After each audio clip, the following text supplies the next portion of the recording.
Hi, I'm Hal Roberts. This is Bridge City News. Here's some of the top stories we've been following. 15 people have reportedly died following a tragic plane crash in western Russia. A new trade deal with the United States could have a devastating impact on Canadian beef producers. Political reporter Brian Lilly will explain. And an investigative report by the Canadian Taxpayers Federation reveals how many tax dollars are going towards bonuses for employees at the CBC. Your nation, your province, your southern Alberta. From the heart of Lethbridge, it's Bridge City News with Hal Roberts. Thanks so much for joining us. The extreme cold that much of Western Canada suffered through earlier this year led to a damage bill totaling more than $180 million. Now, that's according to the folks with the Insurance Bureau of Canada, which says around 70% of insurance claims related to damage that were caused by frozen and burst water pipes. The cold front, which hit BC, Alberta, and Saskatchewan in January, broke many cold records. There were 4 straight days in Edmonton, as a matter of fact, when it was between minus 40 and minus 45 degrees. Officials say with the frequency and severity of destructive weather events, financial costs for insurers and taxpayers continue to go up. A potential trade dispute is developing with the United States that could impact Alberta beef producers in a bad way. According to political reporter and Sun columnist Brian Lilly, it may have something to do with meat labeling. The United States is looking to allow or have new labeling that says product of the USA or made in the USA, but whether it's beef, pork, eggs, chicken, what have you, it has to be born in the USA, raised in the USA, slaughtered in the USA, and processed in the USA. Right now, a rancher in Alberta, say, could, rear the cattle, raise the cattle, but then ship it down to the States for finishing, slaughtering, and processing. Well, right now, that can be called made in the USA. If everything has to happen in the USA, well, then all of a sudden, that Canadian beef is useless to the producers in the United States, so they're not going to buy it. Mr. Lilly will also have details on how the blue conservative wave is now hitting Toronto. That's coming up in the second half of our program. A new report by Farm Credit Canada says the value of Canadian farmland increased by 11.5% last year. Chief economist J.P. Gervais says the main reason is a limited supply and a robust demand. The lender's report on farmland values says they went up across the country except for British Columbia. That province saw an average decline of 3.1%, but still had the highest average farmland values in Canada. The highest increases in average farmland value last year were in Saskatchewan, Manitoba, Ontario, and Quebec. Canada's Justice Minister says $2.1 million in funding will go towards 3 projects aimed at addressing the overrepresentation of Indigenous people in Canada's prisons. Arif Virani says more of our First Nations, Métis, and Inuit communities need support so that those who are convicted of crimes don't reoffend. Virani was also asked why it was that convicted murderer Luca Magnotta was transferred from a maximum to a medium security prison. We have a strong divide in this country between persons that make decisions about corrections, including the facilities where people are located, and their the change of their status between maximum, medium, and maximum, medium, and minimum security. That is as it should be in a democracy like ours with strong constitutional protections. I firmly believe in the division between individuals at the political level and their decision-making and decisions about corrections, including the conditions of correction. The federal NDP is calling for a fund to protect renters in the next federal budget to be rolled out next month. Leader Jagmeet Singh made a stop in British Columbia and says the Liberals and Tories much prefer to protect the rich landlords rather than Canadians who are struggling to pay their rent. We're saying enough is enough. Let's actually make people the priority. Let's make the residents of this community the priority. Let's make families, young people, seniors, let's make them the priority, and let's build a housing market that works for them. And one of the first things we need to do is make sure we keep the homes that are affordable. Right now, across our country, for every 1 affordable home that's being built, 11 are lost. That is a losing battle. We have to stop that. And to do that, we want to build on the work of the BC NDP and bring in a national renters protection fund to make sure we keep the homes that are affordable in communities, in the hand of community organizations, keep them affordable. A new report by the Canadian Taxpayers Federation says the CBC doled out $15 million in bonuses. This despite the fact that the public broadcaster said it would be laying off hundreds upon hundreds of employees. Now, to chat about this in more detail is the Federal Director of the Canadian Taxpayers Federation, Franco Terrazzano, who joins us once again from Ottawa. Franco, in total, how many CBC staffers received taxpayer bonuses? More than 1,100, right? More than 1,100 for a total cost of taxpayers in 2023 of $15 million, which means that the average bonus was more than $13,000. All of this paid for by the taxpayer, by the way, and that's just the tip of the iceberg, because bonuses at the CBC going back to 2015 have cost taxpayers $114 million. But think of the context of 2023 and those $15 million in bonuses. You have the CBC crying poor, begging the government for more taxpayer cash. And the CBC, just weeks before Christmas, also announced potential layoffs. So there is no way that the CBC should be using taxpayer money to be handing out millions and millions of dollars in bonuses. Now, you say since 2015, when the Trudeau Liberals first formed government, employees making a six-figure salary at the CBC has jumped by 231%? In the most recent year that we have data for, there's now about 1,400 CBC staffers that are taking six-figure salaries. So look, what we need to see is now I think we need to see the finance minister, Chrystia Freeland, step in and shut down these bonuses. You know, on April 16th, Freeland will be releasing her 2024 budget. That is the perfect time for the government to end these taxpayer-funded bonuses at failing Crown corporations. Now, Franco, as you may remember, CBC President Catherine Tate was called before a committee in January and complained that they were critically underfunded. So the feds increased funding by how much? $96 million. Okay, folks? So that means that taxpayers are forking over $1.4 billion this year for the CBC. Okay. And first of all, the CBC is already getting more than $1 billion every single year from taxpayers. So in no world is the CBC chronically underfunded, as the president, Catherine Tate, claims. And here's another thing. If they were chronically underfunded, then why are they handing out $15 million in bonuses in 2023? Like, here's the thing. Taxpayers shouldn't be paying money for the CBC. So obviously we are calling on and have been pushing the government to defund the CBC, but at the very least, end these taxpayer-funded bonuses. Thanks so much for your time today, Franco. That was Franco Terrazzano, Federal Director of the Canadian Taxpayers Federation, joining us from Ottawa.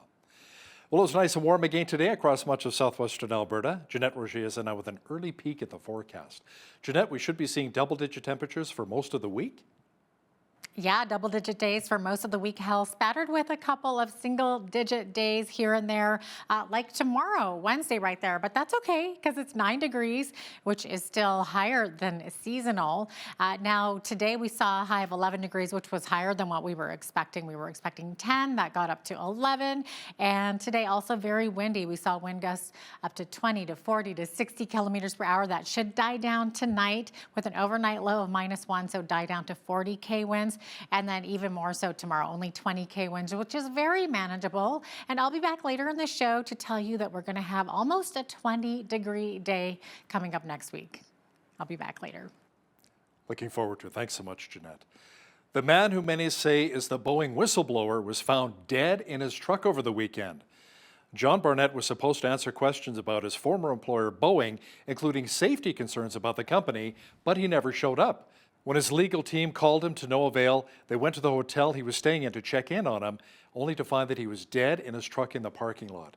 The Charleston County Coroner's Office said Barnett died of what appears to be a self-inflicted gunshot wound.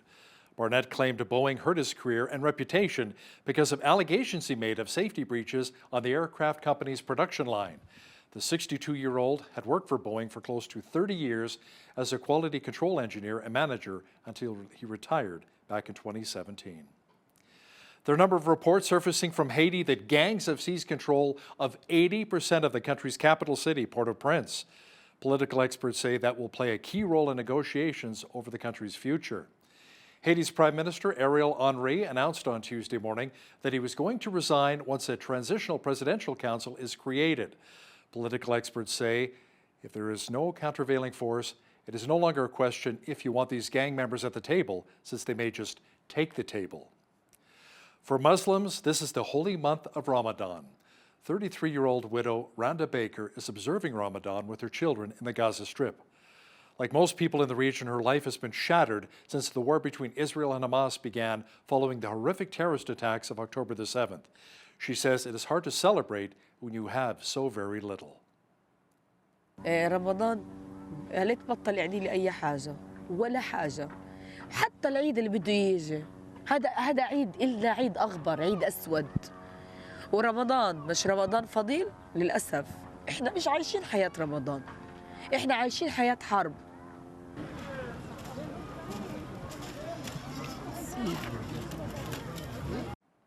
Wow.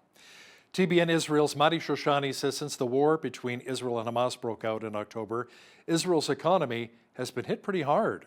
The Central Bureau of Statistics says Israel's GDP has dropped 19.4% in the fourth quarter of last year. That's a greater downturn than during the COVID-19 pandemic. Some, however, are saying that war should actually help stimulate the economy. Traditionally, some argue that it stimulates economics, with government spending on weapons, infrastructure, and equipment acting as a catalyst for private sector economic activity, leading to job creation and economic growth. The classic example often cited is the United States' emergence from the Great Depression, marked by then-President Franklin D. Roosevelt's New Deal program during World War II. But those who say that forget one crucial thing. The war that fueled America's economic boom happened outside of its borders. The same can't be said for Israel, currently embroiled in a conflict against Iranian-backed terrorist organizations Hamas and Hezbollah. Rockets rain down on cities, civilians evacuate, schools close, and jobs vanish. This is not an external conflict. This is a battle within, posing unique challenges to Israel's economic stability. The Russian Defense Ministry says a military transport plane with 15 people on board crashed while taking off from an airbase in western Russia. The 15 included 8 crew members and 7 passengers. Officials said an engine fire during takeoff was likely the cause of the crash in the Ivanovo region, which is located around 200 kilometers east of Moscow. According to online reports, there were no survivors. A building in central Pakistan collapsed, killing at least 9 people and injuring 2 others. Building collapses are far too common in Pakistan, where many are poorly constructed and built with cheap building materials in an effort to cut costs. ये जो सामने हुआ ये मेरा भतीजा और मेरी भतीजी हैं और उसकी पूरी फैमिली है। असल में हुआ ये है कि साथ जो है वो 4 मंजिला घर था जहाँ पे शहरी के वक्त जो है वो सिलेंडर वो ब्लास्ट हुआ है। इसकी जो बिल्डिंग है वो हमारे जो है ना घर के ऊपर आ गिरी है।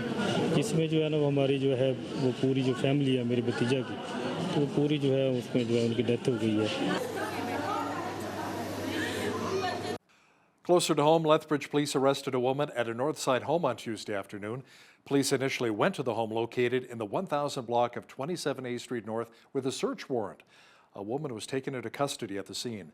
No word yet on the charges. 5 other people were initially detained but later released without charges. Police remained at the home for quite some time as part of an ongoing investigation, and no further information is being released. The Canadian Blood Services Donor Centre here in the city specializes in collecting blood plasma. It's a protein-rich yellow liquid that makes up 50% of each person's blood volume. It helps to fight infection along with repairing and healing tissue. Brenda Scott with the Blood Plasma Donor Centre explains plasma is processed to create medications to help those dealing with chronic health infections. So once our plasma is collected, it's all sent to our fractionator. First it's frozen and then it's sent to our fractionator and made into medications. This process of making it into medications does take about 9 months. So it's made into these plasma protein products medications, and the most common one is IVIG. And once that medication is made, then it is given to the patients for whichever health condition they have. Make sure you catch more of this educational interview with Brenda Scott and BCN's Jeanette Rocher coming up in the second half of our program. Edmonton's downtown core will see a financial boost if Budget 2024 passes. The province announced that $12.8 million will be invested over the next few years into Phase 3 of the Winspear Centre expansion project. Alberta Arts and Culture Minister Tanya Furr says investments like this one will let Albertans experience more world-class arts and culture. This expansion will increase accessibility to arts performances and education for children and families and draw even more visitors to experience amazing music in a world-class venue. The new state-of-the-art customizable stage will allow for community groups of all shapes and sizes to get theater seating built right for their audience's needs. New classrooms mean that more students and young people from across the capital region can access after-school and evening programs, helping build a lifelong love for music and learning skills that help them no matter where their life takes them. Well, Hollywood celebrated their own with the Academy Awards recently, and the folks with Movie Guide gathered some of entertainment's brightest stars as well in Hollywood to celebrate the best in Christian cinema. Known as the Christian Oscars, the annual event highlighted their Faith and Value Awards Gala. We have more now in this report. Trevor Donovan. While millions tuned in to watch the Oscars last weekend, the 31st Annual Movie Guide Faith and Values Awards was also being broadcast across America, which included a special musical performance from Hollywood legend Dennis Quaid. The Christian-run Movie Guide organization has been promoting faith and family values entertainment for nearly 4 decades now. Their founder is Dr. Ted Baer. We help parents teach their kids to be media-wise, and we show them the good, and the good does better. So one of the highlights is my report to the entertainment industry, and we showed them that the more sex you put in the movie, the less money you make, and more violence, the less money you make. So the movies we choose are movies that do well at the box office, but more than that, they're movies that Christians love and honor.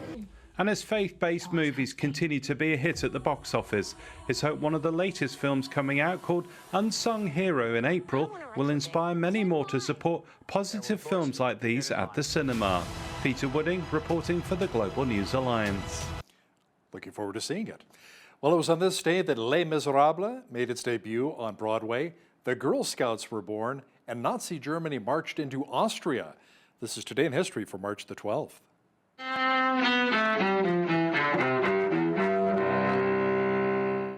March 12th, 1938. In Europe, Nazi Germany's troops march into neighboring Austria. The next day, Adolf Hitler annexes his homeland. Austria remains part of Nazi Germany until the final days of World War II. 1933. My friends, I want to talk for a few minutes with the people of the United States about banking. President Franklin D. Roosevelt gives the first of his fireside chats on radio. He tells Americans what steps he's taking to deal with the Great Depression. 1980. In Chicago, a jury finds John Wayne Gacy Jr. guilty of murdering 33 men and boys. Bernard Carey is the prosecutor at Gacy's trial. Certainly in the history of this country, there's been no single murder trial with as many victims, nor I think we'll ever find a man as evil as John Wayne Gacy. The next day, Gacy is sentenced to death. He's executed more than 14 years later. 1912, Juliet Gordon Low creates the Girl Guides, which later become the Girl Scouts of America. And 1987. At the end of the day, you're another day older.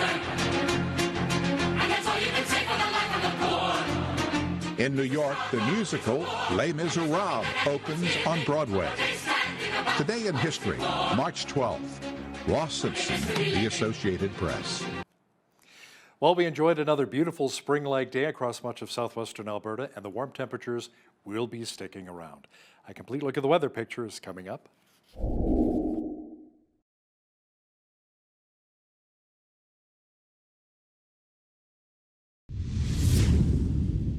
You know, it's a beautiful day to take your bike out of storage and maybe go for a ride through the coulees or around Henderson Lake here in Lethbridge.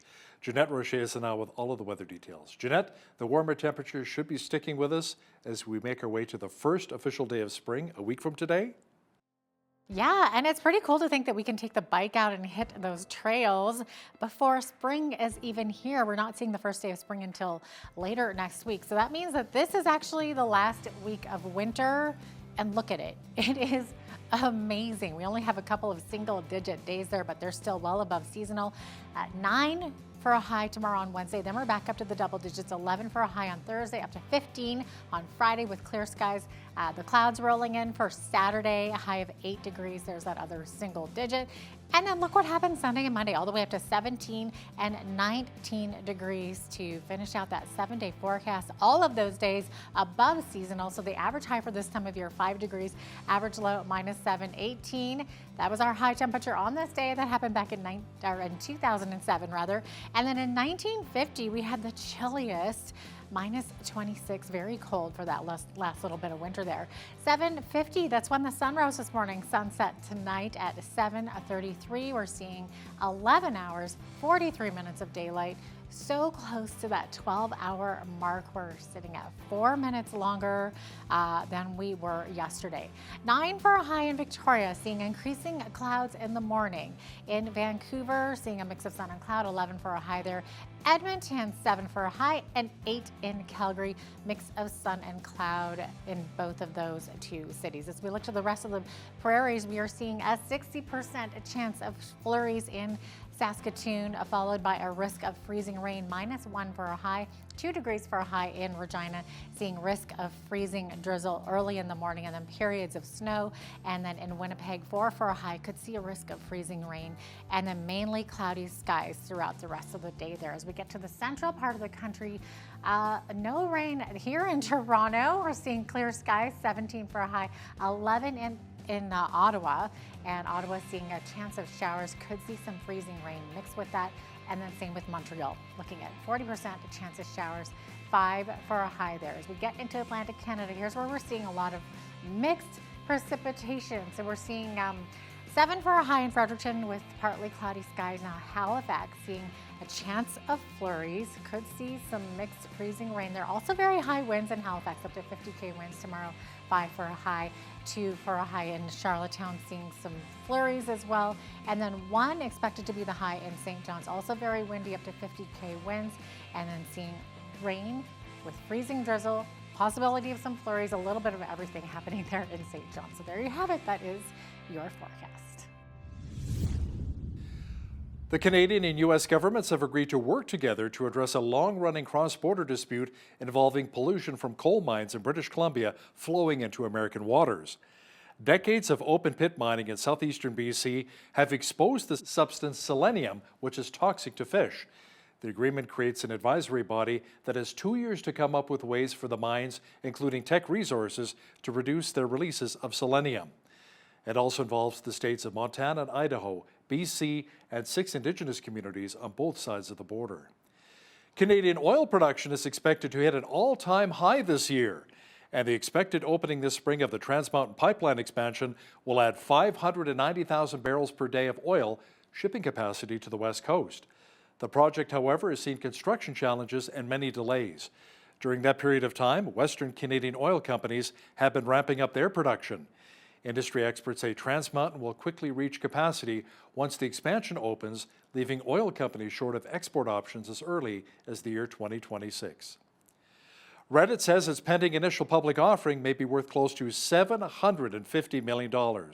It is quite the valuation for a company whose text-based service straddles the line between social media and older online message boards.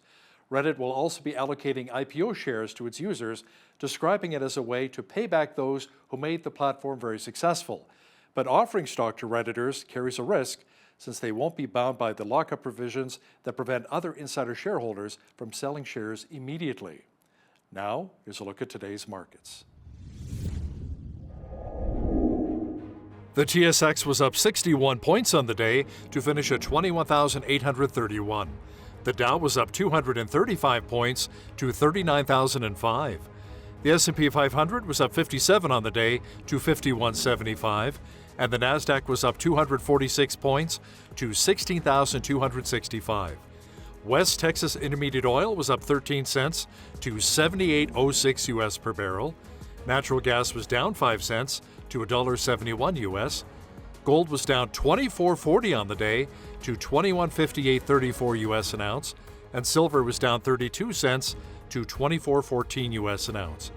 Feed wheat is at $8.16 per bushel, barley's at $6.18, canola's at $13.74, and corn is at $7.44 per bushel.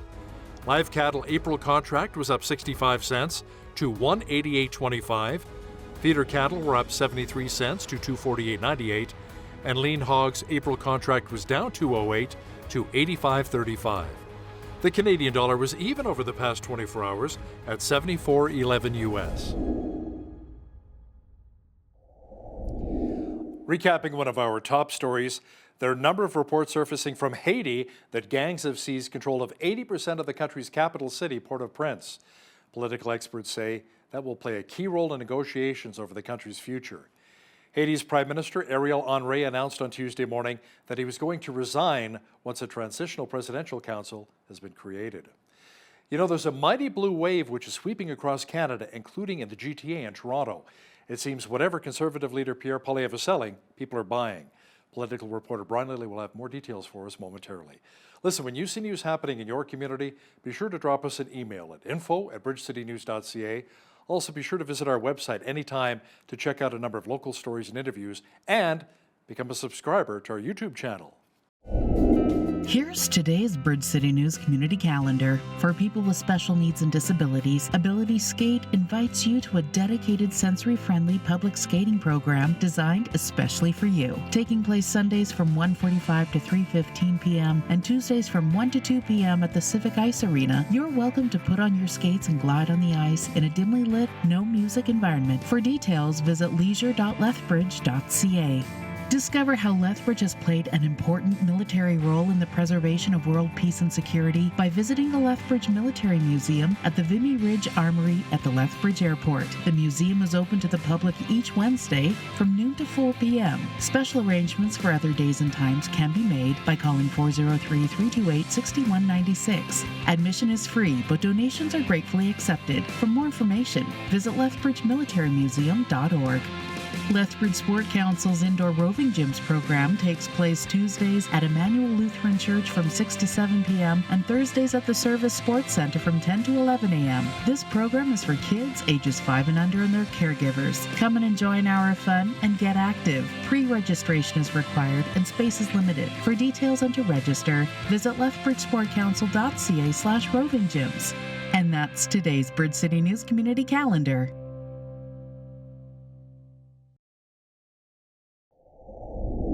The Trudeau government has been accused of letting spending get out of control. Now, many would argue that's what led to the high inflation in our country and why so many Canadians are having a tough time after 8 years of Justin Trudeau as Prime Minister. As for health spending, it is apparently an entirely different story.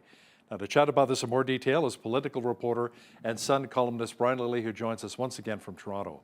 Brian, according to the Parliamentary Budget Officer, our debt payments are actually outpacing health spending? How can that be?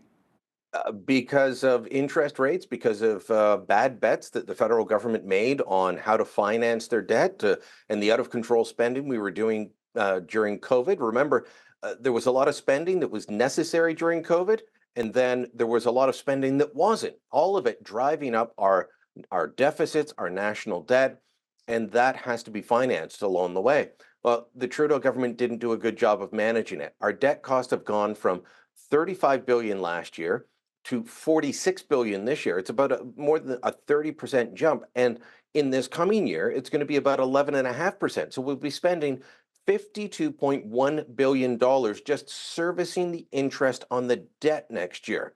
That's more than what we're scheduled to spend on transfers to the provinces and territories for healthcare. Only $49 billion from the federal government on healthcare, $52 billion on debt payments. To put it in another way, it's more than double what the federal government will spend on the military next year, and it's about nine and a half times what the federal government's spending on their much vaunted national $10 a day childcare program, which, by the way, is full of problems. They could fund that thing so that people were paying nothing if we didn't have these debt payments, but the debt payments are there and they're continuing to grow, and so is spending on all kinds of other things. So what are some of the issues you're hearing regarding the National Child Care Plan?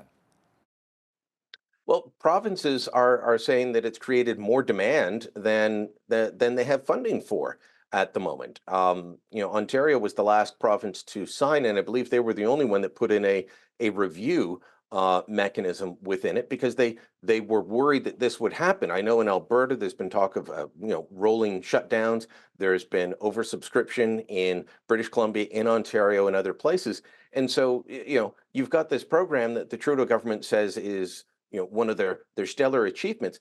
They're only spending $5.6 billion on it this coming year from the federal government. Then there's the provincial money, municipal, etc. Only $5.6 billion. Compare that to $52 billion. $52 billion to pay off the interest, just the interest on stuff that we spent years ago. It's not a good way to run a government. This is why debts and deficits matter. This is why having a balanced budget matters. But that's not something the Trudeau government wants you to think about. They just want you to think you're getting free stuff. Well, that stuff costs money. And if you've got to spend all your money on servicing the debt, you can't have the nice things quite the way you want them. Brian, the federal budget is set to be released on April the 16th. Finance Minister Chrystia Freeland says a big focus on the budget will be about housing. Now, are you expecting another big spending budget here? Absolutely. I mean, look, we've got the increased payments for the child care program we were just talking about. That increases every year. You've got the push for a dental program that's being rolled out that, by the way, is really only costing a few $100 million at this point. Again, you want these nice things. It's easier to pay for them if you don't have that big debt. You've got the debt payments going up. You've got another $100 million for CBC. So, of course, there's going to be an awful lot of spending. In the Parliamentary Budget Officer's recent report on the debt, they said, if there's no additional spending, we can start seeing the debt payments go down over the coming years. There's going to be increased spending. So those debt payments aren't going down. Spending's going to continue to go up. When the Bank of Canada announced last week that they were not cutting interest rates, that they were holding firm at 5%, one of the reasons was they're not sure about government spending and where it's going. Well, why does that concern them? Because government spending, as you mentioned off the top, helps drive inflation. And instead of getting an interest rate cut and a bit of relief on your mortgage, on your line of credit, on the inflationary pressures we're all feeling, we could end up with increased inflationary pressures because of this government's budget. They simply can't get their act together on finances. Many Canadians are still talking about the federal government's new pharmacare bill. Our premier here in Alberta, Daniel Smith, says we're not interested. Same with Quebec's Francois Legault. Doug Ford in Ontario says his province will not commit until they have more details, and BC already much has this in place. Brian, is this an actual pharmacare plan or more of maybe a political plan? Well, if you read the bill, and I encourage people to do it because it's not very long, the reason is there's no detail in it, you quickly realize this is a political ploy. There is no there, even in the legislation. Premier Ford here in Ontario was asked, well, what more details do you want? And I thought, haven't you read the bill? There's no details in the bill. So how would you sign on to it even if you were philosophically in tune with it? Look, Quebec already has a province-wide pharmacare plan. BC and Alberta, to varying degrees, do. Those two provinces, your province and next door, do very well at making sure that people either have insurance through their workplace or through government plans. Ontario, not as much, but they're saying to the federal government, help us out with rare disease drugs, help us out with these other plans, and instead, the federal government comes up with a plan they call Universal National Pharmacare. What does it cover? Birth control and diabetes medications. That's it. And you see in the way that Justin Trudeau was out last week, he had a news conference just a couple blocks from where I'm sitting at Women's College Hospital in Toronto, going on about the bravery of fighting for birth control as if it was 1950 again, and how his government's working to do this. This is all a ploy for votes from the NDP. They had to give the NDP something to keep them in the coalition, but they're going to campaign on this in the next election. Well, if you don't vote Liberal, Pierre Poilievre, I mean, he's going to take away your birth control. That's going to be part of the election ploy next time. This is all politics. It's all sizzle, no steak. When I heard that it only covered the diabetes drugs, which is very important, mind you, and contraceptives, my blood pressure went up. So I'm like, it doesn't even cover my blood pressure medication here, so that's no good. Now, Brian, the Trudeau government announced that they would resume funding for UNRWA, the UN Relief and Works Agency in Gaza, even though there was evidence to suggest that some of the UNRWA members participated in the October 7th terrorist attacks in Israel. Brian, why aren't more Canadians outraged with UNRWA and that they're going to be receiving another, $25 million in taxpayer money next month? Also, will Justin Trudeau explain this decision to the families of the Canadian victims of that terrible attack? I think an awful lot of Canadians are outraged, but they're not the Canadians that Trudeau is listening to. He's listening to his coalition partners in the NDP who are fully on Team Hamas. They're not even pretending anymore. They've got a motion that's coming up for a vote next week calling for a unilateral acknowledgement of a Palestinian state.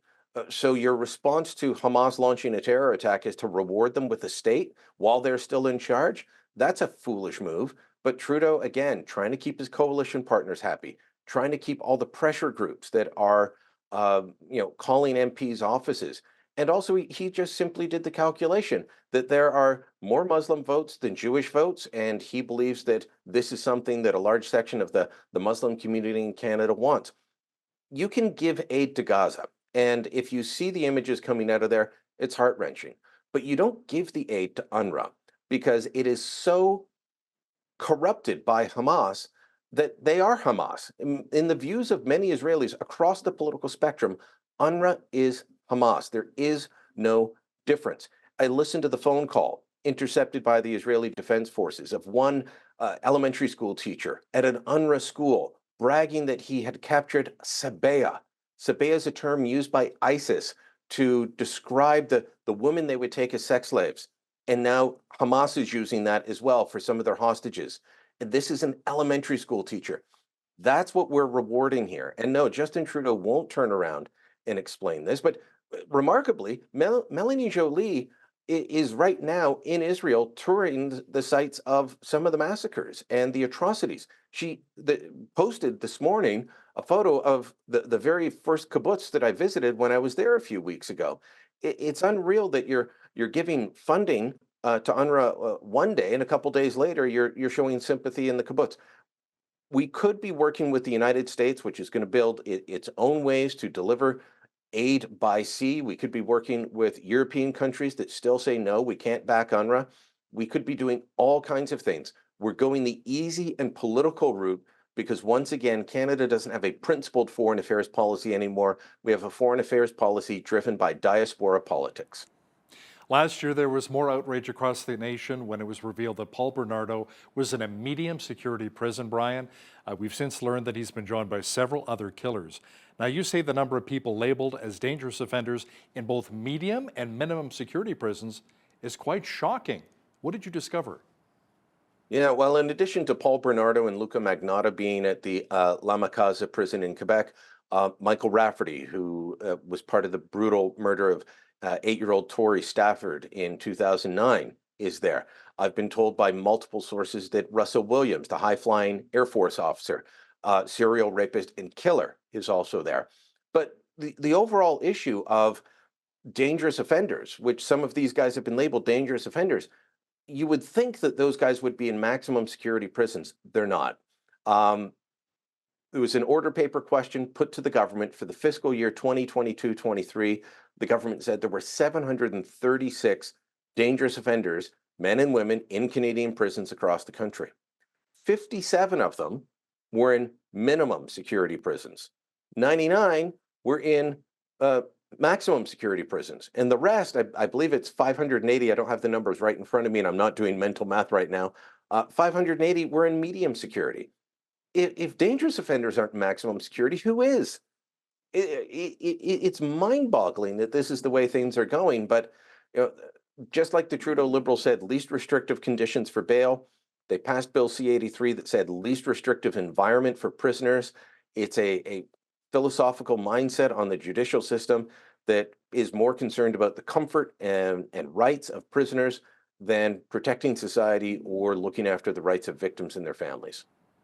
A potential trade dispute with the United States could hurt Alberta ranchers. Now, Brian, what's the latest on labeling meat in the United States, and how could it directly impact our producers here? Any of your viewers that are in the ranching game, anything associated with livestock, know about the seemingly never-ending battle of country of origin labeling, and this just seems like a redux of that.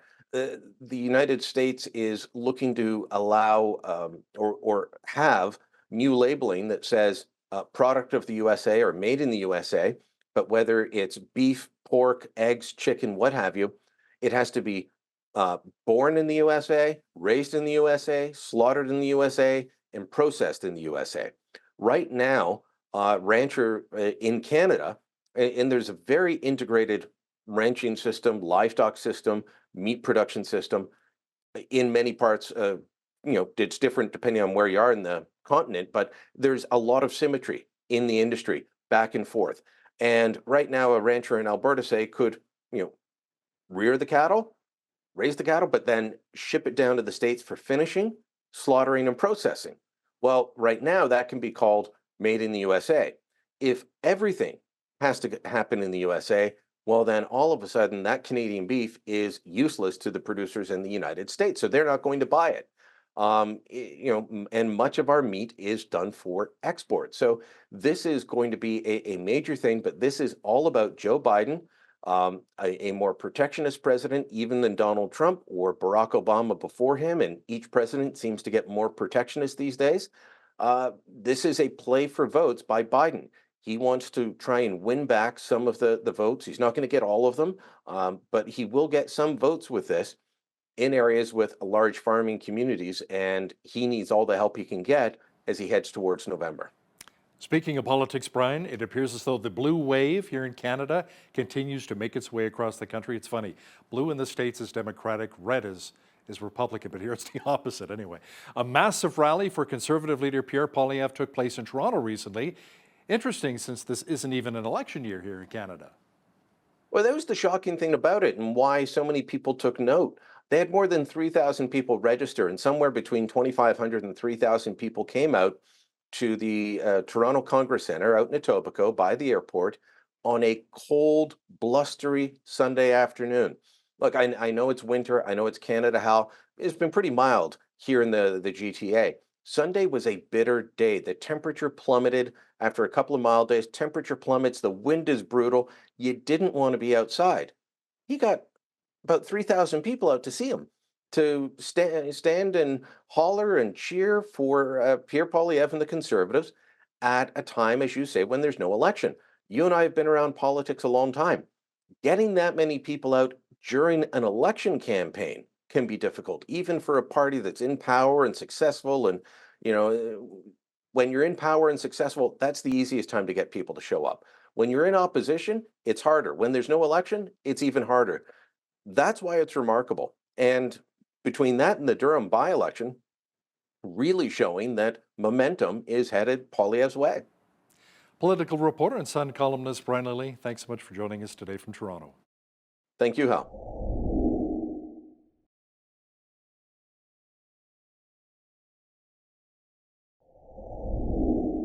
Well, if one of our loved ones should ever find themselves in the hospital in need of blood or blood plasma, we are so thankful for a supply of uncontaminated blood to help us out.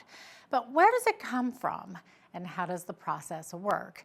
Well, to talk about this in more detail, I'm bringing in Brenna Scott. She's the Business Development Manager with the Lethbridge Canadian Blood Services Blood Plasma Donor Center. Welcome to Bridge City News again, Brenna. Great to have you on. Hi, thank you so much for having me today. Absolutely. Okay, so maybe first explain why blood and blood plasma donations are so important. Well, you never know when a loved one or yourself you're going to require a blood or plasma donation. So we really want to make sure that Canada's Lifeline is strong and we have what's needed for any health conditions that Canadian patients might have either now or in the future as well. Maybe explain what blood plasma is exactly. How does it differ from regular blood that someone might want to donate? So plasma is a protein-rich yellow liquid that helps blood components like your red cells, your white cells, and your platelets circulate throughout your body. Plasma is 55% of your total blood volume, and what it does is it helps your body repair and heal tissue and helps fight infections. Okay, so it's better to fight infections with the plasma instead of with the blood, basically? Certain infection. So a lot of chronic health conditions, for example, kidney disease, liver disease, nervous system disorder, they require the medications that are made from plasma to help fight these chronic health conditions that they do have. Okay, now that's fascinating. Now, is there a process that a patient has to go through in order to be administered, like in order for plasma to be administered to patients? What's the process there? Absolutely. So once our plasma is collected, it's all sent to our fractionator. First, it's frozen, and then it's sent to our fractionator and made into medications. This process of making it into medications does take about 9 months. So it's made into these plasma protein products medications, and the most common one is IVIG. And once that medication is made, then it is given to the patients for whichever health condition they have. Okay, so plasma is actually made into medication. Yes, That's- our plasma here is, yeah. Yeah, that is wild. Absolutely. Now, does plasma have different types, kind of like blood types? We always hear of like A positive and B. Is plasma the same?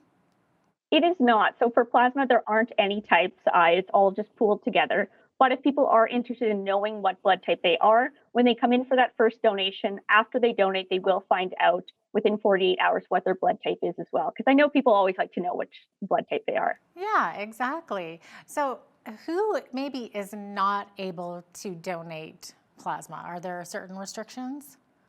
There are certain health conditions that might defer you from donating plasma or whole blood, but there usually are, just because you're not able to donate whole blood, you still might be able to donate plasma. For example, if you've had malaria, you cannot donate whole blood, but you can donate plasma. So we always encourage, if you have certain health conditions, to check out our website at blood.ca or call our 188 to donate to check if their health condition is able to donate, as well as their medications. There might be certain restrictions. For example, if you're on a certain medication, you might be deferred for a short period of time, but not forever. Or if you're pregnant, you'll be deferred until after 6 months after you've had the baby. Certain restrictions like that are in plasma as well. Okay. So, Brenna, let's talk about how a person can go about donating plasma. I'm assuming it's the same process as giving blood. Maybe walk us through that a little bit.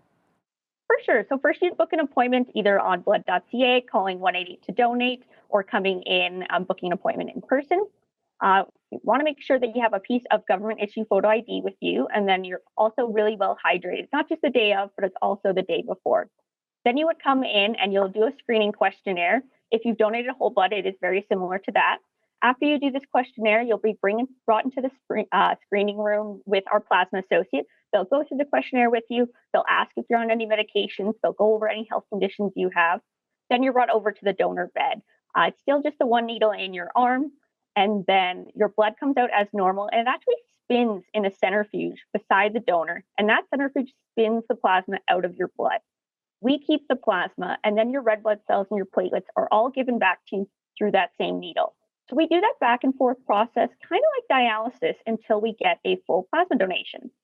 And how much you're able to donate is based on your height and weight. So, a very tall, for example, football player might be able to donate more than, a small 5 foot tall female.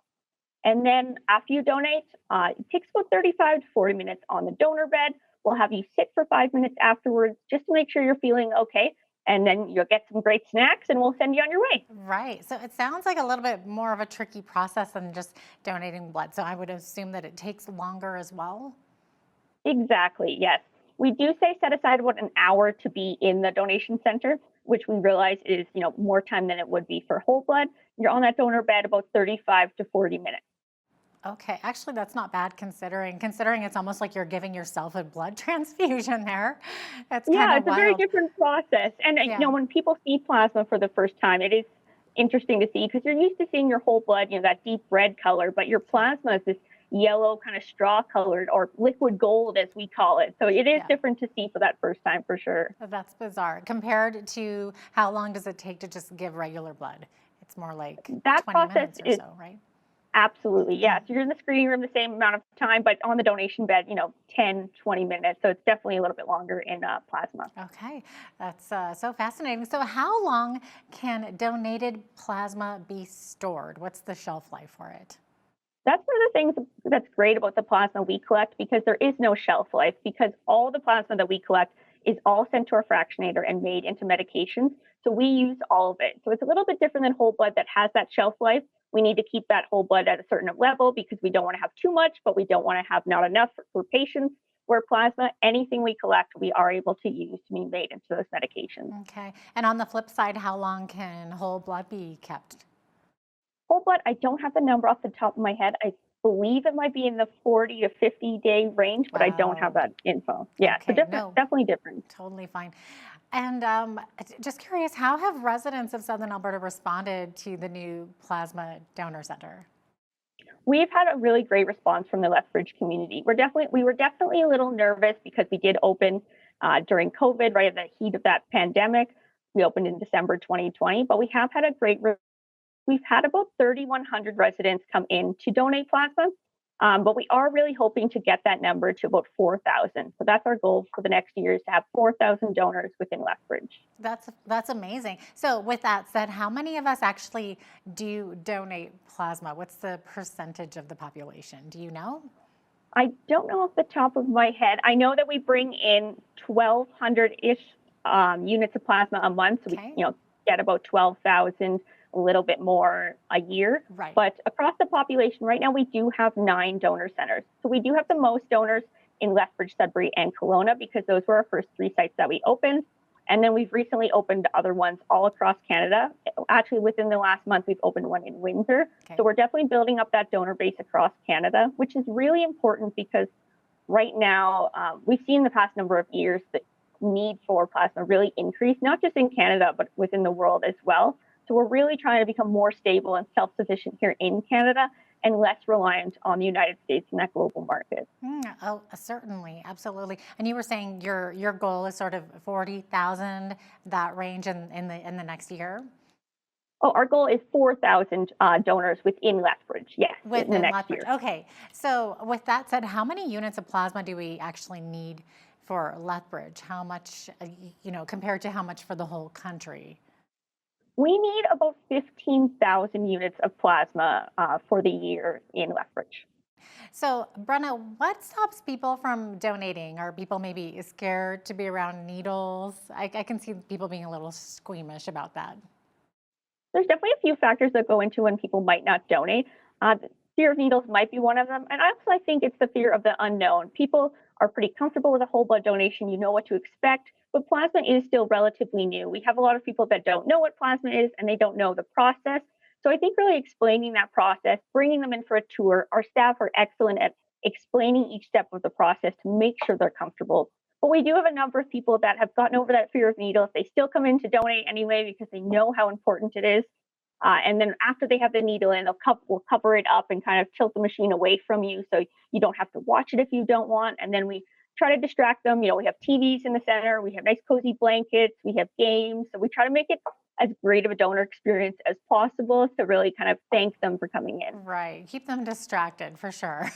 Exactly. And then entice them with the cookie at the end or whatever it is.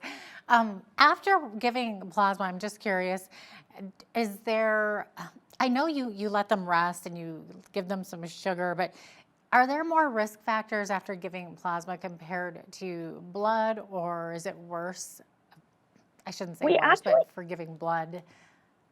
We've actually found that donors aren't as tired after giving a plasma donation because you're getting those red cells back. So because of that, they don't feel nearly as tired, and your body is able to regenerate plasma within 48 hours. So even if you donated every week, that would be completely safe to do so. And we do have a number of donors that do come back on a weekly basis. Oh, that's amazing. No, that's great. Thanks for answering that. And, of course, also, Brenna, people might also ask, how safe is our plasma today? Like, does each and every donation actually go through some tests?